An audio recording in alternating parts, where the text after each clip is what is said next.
આજે આપણે બનાવવાનું છે ટીંડોળાનું શાક. તો એની માટે મેં સૌથી પહેલાં અહીંયા ટીંડોળા ધોઈ અને સુધારી લીધા છે. અને પછી એક તવડા અથવા તો નોનસ્ટિક તમારી પાસે જે પણ બાઉલ છે એની અંદર આપણે તેલ નાખવાનું છે. તેલ આવી જાય પછી રાઈ, જીરું, હિંગ અને હળદર નાખી અને વઘાર કરી નાખવાનો છે.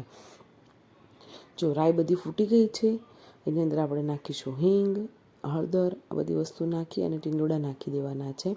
અને પ્રોપર એક હલાવી અને આપણે એને ઢાંકી અને મીઠું નાખવાનું છે.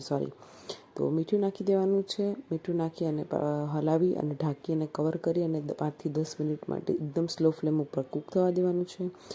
5 થી 10 મિનિટ પછી કૂક થઈ જાય એના પછી આપણે એની હલાવી અને એની અંદર મસાલો કરવાનો છે. ચટણી, ધાણા, જીરું અને શુગર, ત્રણેય વસ્તુ નાખી અને આપણે એને ફરી વખત થોડી વાર 2 થી 3 મિનિટ માટે કૂક થવા દઈશું. પ્રોપર મસાલો શાકની અંદર ચડી જાય ત્યાં સુધી.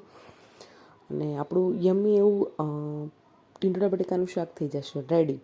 જો તમને મારો વિડીયો જોવાની મજા આવતી હોય તો લાઇક, શેર, કમેન્ટ અને સબસ્ક્રાઈબ કરવાનું ભૂલતા નહીં. તમે વિડીયો જુઓ છો પણ લાઇક અને સબસ્ક્રાઈબ નથી કરતા.